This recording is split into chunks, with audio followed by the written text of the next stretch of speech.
தமிழ்நாட்டுல விவசாயத்துல பொறுத்த வரைக்கும் அதிகமா ட்ரெண்டிங் ஆயிட்டு இருக்கிறது வந்து பாத்தீங்கன்னா சமவெளியில மிளகு சாகுபடி பண்றது. 15க்கு 15 டிம்பர் பயிர் பண்ணிட்டு இடையில ஒரு கிளரிசிடியா பண்றப்ப டிம்பர் மரங்களிலும் நம்ம மிளகு ஏத்திக்கலாம், கிளரிசிடியாவிலும் நம்ம மிளகு ஏத்திக்கலாம். தமிழ்ல வந்து பல பேர் சொல்லுவாங்க மூடாக்கு மரம்னு சொல்லுவாங்க, சீமை கொன்றைன்னு சொல்லுவாங்க, உர கொன்றைன்னு சொல்லுவாங்க. கிளரிசிடியாவை மட்டுமே வச்சு நீங்க மிளகு ஏத்துறதை விட டிம்பர் பிளஸ் கிளரிசிடியா இது எங்கெங்க வளரும் அப்படின்னு கேட்டீங்கன்னா எல்லா இடத்துலயுமே வளரும். செம்மண்ணில் வளரும், கரிசல் மண்ணில் வளரும். வரப்புகளில் நீங்க அங்கங்க ஒரு கிளரிசிடியா மரங்கள் வச்சீங்க அப்படின்னா அந்த மண்ணு நிச்சயமா நல்ல வளமா. கிளரிசிடியா ஒரு நல்ல ஒரு மரம், நல்ல ஒரு நியூட்ரிஷன் கொடுக்கக்கூடிய மரம், நல்ல தலைச்சத்து அதிகமாக. 2 ஏக்கர்ல வந்து பாத்தீங்கன்னா மரமும் நட்டுருக்காங்க, கிளரிசிடியாவும் நட்டுருக்காங்க. மரத்தை பொறுத்த வரைக்கும் மகோகனி மரம் இருக்கு. வணக்கம் and welcome to Prabhu trucker channel. எல்லாரும் எப்படி இருக்கீங்க? ஹாப்பியா, சந்தோஷமா, வேற லெவல்ல சூப்பரா இருப்பீங்கன்னு தெரியும். இப்ப தமிழ்நாட்டுல விவசாயத்துல பொறுத்த வரைக்கும் அதிகமா ட்ரெண்டிங் ஆயிட்டு இருக்கிறது வந்து பாத்தீங்கன்னா சமவெளியில மிளகு சாகுபடி பண்றது தாங்க. எல்லாருக்கும் தெரியும், நம்ம ஹில்ஸ்ல வந்து நம்ம ஊட்டி, கொடைக்கானல், கொல்லிமலை, ஏற்காடு, ஜவ்வாது மலை அந்த மாதிரி ஹில்ஸ்ல வந்து மிளகு செடி வந்து அதிகமா விளைவிக்கிறாங்க. ஆனா அந்த மலையில விளைவிக்கிற மிளகு செடி வந்து நம்ம பிளைன்ல சமவெளியில வருமா அப்படிங்கிறது நிறைய பேருக்கு கேள்விக்குறியா இருக்கும். அதுக்கோசரம் ஒரு முன்னுதாரணமா வந்து பாத்தீங்கன்னா இன்னைக்கு நம்ம இந்த சமவெளியில மிளகு சாகுபடி சாத்தியக்கூறு இல்லையா அப்படிங்கறத நம்ம பார்க்க போறோம். அதுக்கோசரம் வந்து பாத்தீங்கன்னா இப்ப நம்ம நாமக்கல் மாவட்டத்துல ஒரு விவசாயியோட தோட்டத்துக்கு தான் வந்திருக்கோம். கிட்டத்தட்ட இந்த ஃபீல்டு வந்து பாத்தீங்கன்னா ஒரு 2 ஏக்கருக்கு மேல இருக்குங்க. இந்த 2 ஏக்கர்ல வந்து பாத்தீங்கன்னா மரமும் நட்டுருக்காங்க, கிளரிசிடியாவும் நட்டுருக்காங்க. மரத்தை பொறுத்த வரைக்கும் மகோகனி மரம் இருக்கு, அடுத்து இன்னொன்று வந்து பாத்தீங்கன்னா கிளரிசிடியா செடி இருக்கு. இந்த 2 செடியிலையும் தான் வந்து பாத்தீங்கன்னா இந்த நில உரிமையாளர் வந்து மிளகு செடி ஏத்த போறாங்க. இந்த சமவெளியில என்ன மாதிரியான மிளகு செடிகள் வெரைட்டி வந்து நம்ம சமவெளியில பயிர் பண்ணலாம், எது வந்து சூட்டபிளான வெரைட்டிஸ் இருக்கும், அது மட்டும் இல்லாம இப்ப மரம் நட்டு எத்தனை நாள் கழிச்சு மிளகு செடி ஏத்தலாம் அப்படிங்கறத வந்து நிறைய டீட்டெயில் இந்த வீடியோல உங்களுக்கு நான் சொல்ல போறேன். நாமக்கல் மாவட்ட ஈசா நாற்றுப்பண்ணை ஒருங்கிணைப்பாளர் திரு ராஜா வந்திருக்காரு. அவர்கிட்ட வந்து பாத்தீங்கன்னா நிறைய விஷயங்களை கேட்டு தெரிஞ்சுக்கலாம். வாங்க வீடியோக்குள்ள போலாம். வணக்கம். இப்போ வந்து நிறைய விவசாயிகளுக்கு என்ன சந்தேகம்னு பார்த்தீங்கன்னா, சார் கிளரிசிடியாவை மட்டுமே வச்சு ஃபுல்லாக வந்து நான் ஒரு ஏக்கரில் ஒரு 900 கிளரிசிடியா 6க்கு 6 அல்லது 7க்கு 7 நான் போட்டு அதில் மிளகு ஏற்றிக்கலாமா அப்படின்லாம் கேட்குறீங்க. இல்லை வந்து மரங்களுக்குள்ள வந்து கிளரிசிடியா போட்டு அதில் மிளகு ஏற்றலாமா அப்படின்னு கேட்குறீங்க. இப்போ என்ன இதில் ஒரு விளக்கம் அப்படின்னு பார்த்தீங்கன்னா, கிளரிசிடியாவை ஃபுல் அண்ட் ஃபுல் ஒரு ஏக்கர் ஃபுல்லாக கிளரிசிடியா வச்சுமே மிளகு ஏற்றலாம், கண்டிப்பாக ஏற்றலாம். அதில் எந்த மாற்று கருத்துமே இல்லை, சரிங்களா? ஏன்னா இப்போ கிளரிசிடியாவை பற்றி நம்ம ஓரலாக பார்த்துடலாம். கிளரிசிடியா வந்து மரங்களின் வரம் அப்படின்னே சொல்லலாம். கிளரிசிடியா வந்து மரங்களின் வரம். இது வந்து பார்த்தீங்கன்னா இதோட பிறப்பிடம் வந்து பார்த்தீங்கன்னா மெக்சிகன்.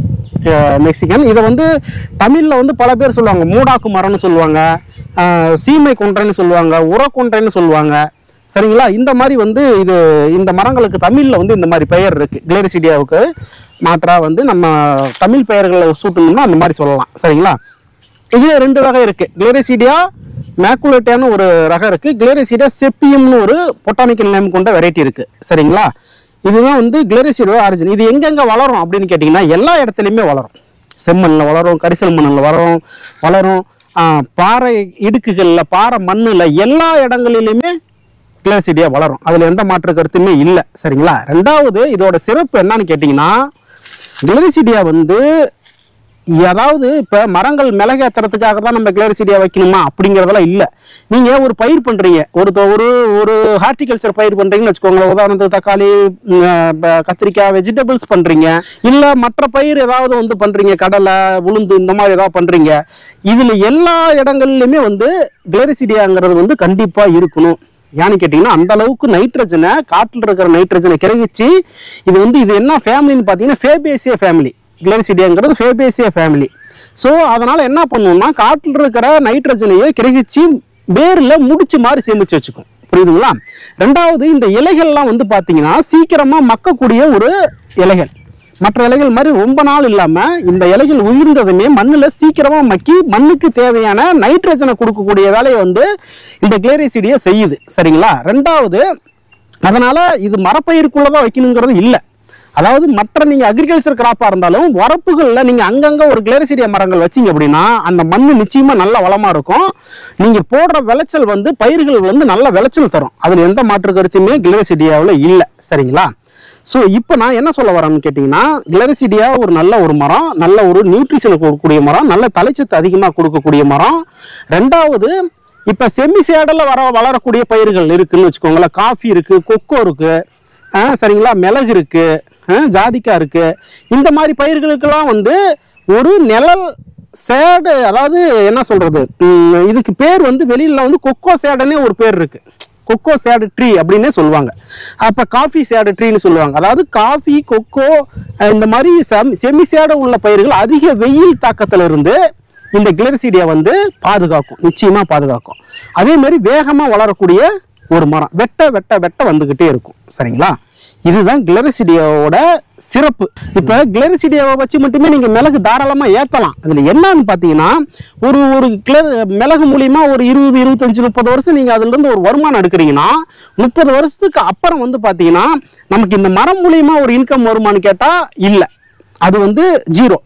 ஸோ மண் வளமா இருக்கும், அதுல மாற்று கருத்து இல்லை. ஆனா ஃபியூச்சர் வேல்யூ இருக்கான்னு கேட்டீங்கன்னா கிளரிசிடியாவில் இல்லை. சரிங்களா, ஸோ அதனால வந்து பார்த்தோம்னா வெறும் கிளரிசிடியாவை மட்டுமே வச்சு நீங்க மிளகாத்துறதை விட டிம்பர் பிளஸ் கிளரிசிடியா அப்படி நீங்க மிளகாத்துறப்போ உங்களுக்கு வேல்யூவும் இருக்கும், பிளஸ் சேடும் இருக்கும். ரெண்டாவது வந்து பாத்தீங்கன்னா கிளரிசிடியாவில் வந்து பாத்தீங்கன்னு வச்சுக்கோங்களேன், அசுவினின்னு சொல்லுவோம், கருப்பு அசுவினி. இப்ப பாருங்க, நான் உங்களுக்கு காட்டுறேன் வாங்க.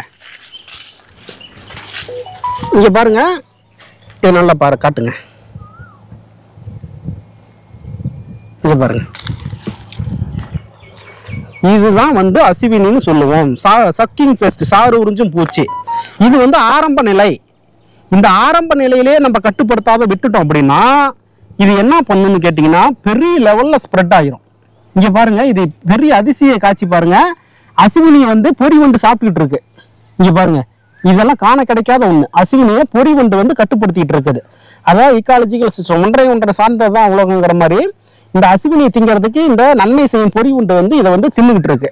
இது மூலியமா இயற்கையா கட்டுப்படுத்துறது. சரிங்களா, இந்த அசுவினி தாக்குதல் என்ன ஆகுன்னு கேட்டீங்கன்னா நாளடைவில் ஸ்ப்ரெட் ஆகி சூட்டி மோல்டுங்கிற ஒரு டிசீஸை உருவாக்கும். சூட்டி மோல்டுனா இலை, நீங்க பாத்தீங்கன்னா அசுவினி தாக்குதல் இருக்கிற இடங்கள்ல நீங்க சொல்லியிருப்பீங்க, அதாவது பார்த்துருப்பீங்க, அதாவது இலை மேல எல்லாமே கருப்பு கலர்ல படிஞ்சிரும். அப்ப கருப்பு கலர்ல படிஞ்சப்ப என்ன ஆகும்னு கேட்டீங்கன்னா ஒளி சேர்க்கை நடக்காது, போட்டோசிந்தசிஸ் நடக்காது. நடக்காதப்ப என்ன ஆகும், இலையெல்லாம் அப்படியே ஃபால்ட் ஆகி கொட்டிடும். சரிங்களா, சோ இந்த கிளரிசிடியாவில் மட்டுமே நீங்க வச்சு மிளகாத்துறப்ப ரொம்ப கேர்ஃபுல்லா இல்ல, ஆரம்பத்திலே இந்த அசுவினி நீங்க ஹேண்டில் பண்ணல அப்படின்னா டோட்டலா வந்து நமக்கு அதை வந்து சூட்டி மோல்டுங்கிற டிசீஸ் இறுதியா அஃபெக்ட் ஆகி இலையெல்லாம் ஃபால்ட் ஆகிடும். சரிங்களா, ஸோ இந்த ஒரு மைனஸ் இருக்கு. இதையும் வந்து நீங்க ஆரம்பத்திலே கண்ட்ரோல் பண்ணா இது ஈஸியா கண்ட்ரோல் பண்ணக்கூடிய ஒரு விஷயம் தான். ஆனா இதை ஸ்டார்டிங்லேயே நம்ம கண்ட்ரோல் பண்ணணும். சரிங்களா, ஸோ இதனால நான் என்ன சொல்ல வரேன்னா, நீங்க மிளகு ஏத்துறத டிம்பர் பிளஸ் இதோட ஏத்துனீங்க அப்படின்னா உங்களுக்கு வேல்யூபிள் கூட இருக்கும். இப்ப உதாரணத்துக்கு இந்த ஃபீல்டு எடுத்துக்கோங்களேன். இங்க பாருங்க, இங்க மகாகனி நட்டுருக்காங்க, மகாகனி இருக்கு. சரிங்களா, இப்ப இங்க ஒரு மகாகனி இருக்கு, அடுத்தது பாத்தீங்கன்னா அங்க ஒரு மகாகனி இருக்கு. இப்ப 15 அடிக்கு ஒரு மகாகனி, நடுவுல வந்து ஒரு 7.5 அடியில வந்து ஒரு கிளரிசிடியா. ஸோ இந்த தோட்டம் ஃபுல்லாவே இப்ப 7.5 அடிக்கு ஒரு செடி இருக்கு. 7.5 அடிக்கு ஒரு செடியில ஒரு டிம்பரு ஒரு கிளரிசிடியா, ஒரு டிம்பரு ஒரு கிளரிசிடியா. சரிங்களா, இந்த இடத்துல வந்து மகாகனியையும் கிளரிசிடியாவும் வந்து இந்த தோட்டத்துல வந்து நம்ம ஃபார்மர் போட்டிருக்காரு. ஸோ ஒரு மகாகனி மட்டும்தான் போடணுமா அப்படிங்கிறது இல்லை. எனி டிம்பர், தேக்கு போடலாம், மகாகனி போடலாம், மஞ்சள் கடம்பு போடலாம், செம்மரம் போடலாம், ஈட்டி போடலாம், வேங்க போடலாம். இந்த மாதிரி எந்த டிம்பர் மரங்கள் போட்டாலுமே நீங்க ஊடா வந்து கிளரிசிடியா பண்றப்ப, ஏன்னா மரங்களை பொறுத்த வரைக்கும் இலையுதிர் காலம் வரும். இப்போ மகாகனி எடுத்துக்கோங்க, மகாகனி வந்து எவர் கிரீன், உங்களுக்கு எப்பயுமே நிழல் இருக்கும். இருந்தாலும் மற்ற டிம்பர்லாம் இருக்கிறப்ப இலையுதிர் காலங்களில் இலையெல்லாம் உதிர்ந்துடும். அப்போ வந்து வெப்பம் வந்து அதிகமாக இருக்கும். அப்போ அந்த மாதிரி டைமில் இந்த வெப்பத்தை கண்ட்ரோல் பண்ணுறதுக்கு வந்து இந்த கிளரிசிடியா வந்து ரொம்ப யூஸ்ஃபுல்லாக இருக்கும். ஸோ அதனால் நான் என்ன சொல்ல வரேன்னா, நீங்கள் 15க்கு 15 டிம்பர் பயிர் பண்ணிட்டு இடையில ஒரு கிளரிசிடியா பண்ணுறப்ப டிம்பர் மரங்களிலும் நம்ம மிளகு ஏற்றிக்கலாம், கிளரிசிடியாவிலும் நம்ம மிளகு ஏற்றிக்கலாம்.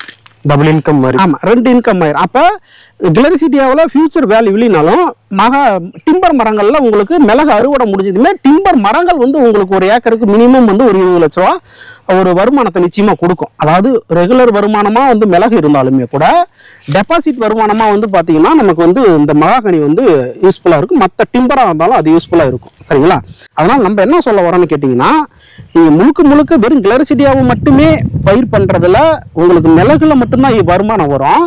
ஆனா டிம்பர் பிளஸ் கிளரிசிடியாங்கிறப்ப நமக்கு வந்து பார்த்தோம்னா ரெகுலர் வருமானமும் இருக்கும், ஃபியூச்சர்ல டிம்பர்ல ஒரு வருமானமும் இருக்கும். அதனால வந்து முழுக்க கிளரிசிடியா அப்படிங்கிற கான்செப்ட்ல போகாம டிம்பரோட கிளரிசிடியா பண்றப்ப இலையுதிர் காலங்கள்ல இதுக்கு மிளகுக்கு வந்து அதிக வெப்பத்திலிருந்து இது குறைச்சி அதுக்கு ஒரு நிழலாகவும் இது கிளரிசிடியா பயன்படும். ரெண்டாவது வந்து பார்த்தீங்கன்னா கிளரிசிடியாவில் நீங்கள் மிளகு ஏற்றிக்க முடியும், டிம்பர்லையும் மிளகு ஏற்றிக்க முடியும். ஸோ என்னை பொறுத்த வரைக்கும் நீங்கள் ஒரு வயலில் வந்து பார்த்தோம்னா ஒரு 15 காமனாக எல்லா டிம்பருமே நட்டுட்டு 7.5 அடியில் நீங்கள் கிளரிசிடியா போட்டு அதில் ஒரு 2 வருஷத்துக்கு அப்புறம் 3 வருஷத்துக்கு அப்புறம் நீங்கள் அதில் மிளகு வைங்க. கண்டிப்பாக உங்களுக்கு டபுள் இன்கம் நிச்சயமாக இருக்கும். அடுத்து என்னோட கேள்வி என்னன்னா, இப்ப மரங்கள்லாம் வந்து பாத்தீங்கன்னா கிட்டத்தட்ட ஒரு 15 அடி ஒசரம் வந்துருச்சு, பக்கத்துல கிளரிசிடியாவும் அதே ரேஞ்சு பக்கமும் வந்துருச்சு. இது இன்னும் எவ்வளவு நாள் கழிச்சு வந்து பாத்தீங்கன்னா நம்ம இது மிளகு செடி நடலான் இருக்கீங்க சார்? சார் இப்ப இந்த மரங்கள் வச்சு வந்து 2 வருஷம் ஆகுது. இது எல்லாமே வச்சு 2 வருஷம் ஆகுது. இப்ப மரங்கள் தான் வந்து இப்ப கிளரிசிடி எல்லாம் பாத்தீங்கன்னா இதுக்கு முன்னாடி நல்லா நிறைய கிளைகள் வந்து இருந்துச்சு. ஸோ நிறைய கிளைகள் வந்து இருக்கிறது வந்து நம்ம கொஞ்சம் கவாத் பண்ண வேண்டிய வேலைகள் இருக்கு. ரெண்டாவது வந்து கிளரிசியோட ஸ்டெம் கொஞ்சம் ஸ்ட்ராங் ஆகணும். ஸோ அதனால வந்து இப்போ ஓரளவுக்கு ஸ்ட்ராங் ஆயிடுச்சு. இருந்தாலும் கிளைகள் அதிகமா இருக்குது. ஓரளவுக்கு நேரா கொடி மிளகு கொடி பற்றி ஏற அளவுக்கு நம்ம வந்து அதை ஒரு கவாத்து பண்ணிட்டு அதுக்கப்புறம் தான் நம்ம இதுல மிளகு நட முடியும். ஸோ இப்ப 2 வருஷம் ஆகுது. இந்த ஃபீல்டுல மிளகு வைக்கிறதுக்கு இன்னும் மினிமம் 2 வருஷம் ஆகும். 2 வருஷம் கழிச்சு இந்த இடமே வந்து மாறிடும், ஃபுல்லா மாறிடும். இப்போ வந்து நம்ம கவாத் பண்ணி வச்சிருக்கிறோம். அதாவது மரங்களை வந்து ஓரளவுக்கு நேரா கொண்டுட்டு போயிட்டு மிளகு ஏத்துற ஒரு சூழ்நிலைக்கு அதை வந்து நம்ம அடாப்ட் பண்ணி வச்சிருக்கோம். இதுக்கப்புறம் வந்து மேல உள்ள கிளைகள் நம்ம அதிகம் வந்து கழிக்க மாட்டோம். சோ இப்போ இதுக்கப்புறம் இந்த மரங்கள் உள்ள மேல உள்ள கிளைகள் எல்லாம் வரப்ப என்ன ஆகும்னா நமக்கு அந்த மைக்ரோ கிளைமேட்னு சொல்றோம். மிளகுக்கு ஒரு 40 டிகிரி செல்சியஸ்க்கு கீழே நம்ம வந்து இங்க ஒரு சூழ்நிலை டெம்பரேச்சரை கொண்டுட்டு வரப்ப தாராளமா இதுல வந்து நம்ம எல்லா இடங்கள்லயுமே மிளகு கொண்டுட்டு வர முடியும். ஸோ இப்போ இந்த இடங்களை பொறுத்த வரைக்கும் இப்போ 2 வருஷம் ஆகுது. இன்னும் ஒரு 1.5 வருஷத்துக்கு மேல இந்த இடங்கள்ல வந்து நம்ம தாராளமா மிளகுகளை கொண்டுட்டு வரலாம், நிச்சயமா கொண்டுட்டு வரலாம். அதுக்கப்புறம் இதுல நிச்சயமா சாத்தியமாகும் மிளகு ஏத்துறது. இப்ப நீங்க முன்னாடி சொன்னீங்க இந்த மாதிரி வந்து பாத்தீங்கன்னா இந்த கிளரிசிடி எல்லாம் இந்த அசோனி பூச்சி கருப்பு கலர்ல இருக்கும் அப்படின்னு சொல்லியிருந்தீங்க. அந்த பேன் மாதிரி இருக்குது அப்படின்னு பார்த்துருந்தோம். அதனால வந்து பாத்தீங்கன்னா இந்த மிளகு செடிக்கு ஏதாவது பாதிப்புகள் ஏற்படுமாங்க சார்? அதாவது வந்து பாத்தீங்கன்னா இது ஆரம்ப சூழ்நிலையில கொஞ்சம் பாதிப்பு கம்மியா தான் இருக்கும். இந்த மாதிரி வந்து பாத்தீங்கன்னா பாருங்க, இந்த சிவியர் ஆகிற டைம்ல என்ன ஆகும்னா இது எல்லாமே ஆரம்ப கண்டிஷன் தான். இந்த தாக்குதலுங்கிறது இது எல்லாமே என்ன ஆயிடும்னா இந்த கிளரிசிடி இலை மேல வந்து கருப்பு மாதிரி படிஞ்சிடும், ஃபுல்லா கருப்பாயிரும், எல்லாமே கருப்பு அடிச்ச மாதிரி ஆயிடும். ஸோ இது என்ன பண்ணும்னா இந்த சிம்டம் வந்து பாத்தீங்கன்னா மிளகோட லீஃப்லயும் வந்து படும். இது எப்படி வந்து மேல எப்படி இந்த இதனால வந்து இப்போ கருப்பாகுதோ இந்த சிம்டம் வந்து பாத்தீங்கன்னா மிளகோட எல்லாம் படிஞ்சிடும். நான் முன்னாடியே சொல்லியிருக்கேன். அதாவது ஒரு இலையோட மேற்பரப்புல வந்து நமக்கு வந்து ஒரு பச்சை இல்லை அப்படின்னா ஒளிச்சேர்க்க தடைப்படும். போட்டோசிந்தசிஸ் இல்லை அப்படின்னா இந்த பயிர்னு இல்லை எந்த பயிருமே விளைச்சல்ல நமக்கு வந்து பாதிப்பை ஏற்படுத்தும். ஸோ இது மாதிரி அந்த கருப்பு வந்து அந்த சூட்டி மோல்டுங்கிற அந்த டிசீஸ் அந்த படலாம் வந்து மிளகோட இலையிலையும் வந்து படர்றப்ப என்ன ஆகும்னா மிளகோட காப்பு நமக்கு குறையும். ஸோ இந்த ஒரு மைனஸ் வந்து இதில் இருக்கு. அதனால ஆரம்ப சூழ்நிலையிலே வந்து இதை ஆரம்பத்திலே பார்த்து நம்ம வந்து பூச்சி விரட்டிகளை வச்சு நம்ம இதை வந்து ஈஸியாக கண்ட்ரோல் பண்ணிட முடியும். அப்படி கண்ட்ரோல் பண்ணாமல் அசால்ட்டாக விட்டுட்டீங்க அப்படின்னா மிளகோட காப்புல வந்து நமக்கு பாதிப்பு இருக்கும். ஓகே, இதில் இதான் விஷயம். நம்ம மிளகு ஏத்துறதுல வந்து எதுல ஏத்தலாங்கிற சந்தேகத்தை வந்து நிறைய பேர் இருக்கும். அதனால வந்து இந்த விளக்கம் நம்ம கொடுத்துருக்கோம். சப்போஸ் இதை மீறி உங்களுக்கு ஏதாவது சந்தேகங்கள் இருந்துச்சு அப்படின்னா உங்களுக்கு இந்த ஃபீல்டுல போட்டு இந்த மாதிரி ஏதாவது பிரச்சனைகள் இருக்கு அப்படின்னா அவர் என்னோட நம்பர் வந்து கீழே கொடுப்பாரு, நீங்க கால் பண்ணுங்க. நான் உங்களுக்கு போன்ல வந்து என்ன விளக்கமா இருந்தாலும் நான் சொல்றேன். நன்றி.